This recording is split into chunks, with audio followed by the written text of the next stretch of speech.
Hello guys. आज हम गुरु हाथी के गीत सुनाने जा रहे हैं।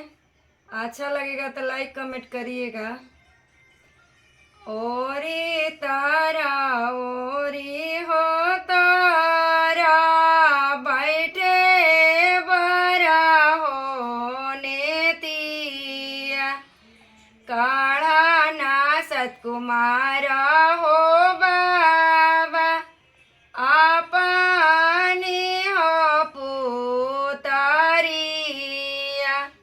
अरे पुतारी काढ़ाता हो लोगावा गिरेला मुरु हो छाइया का तू सजना हो लोगावा गिरेला मुरु हो छाइया।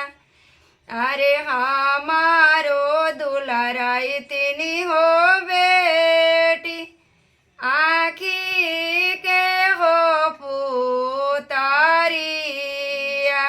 अरे दीना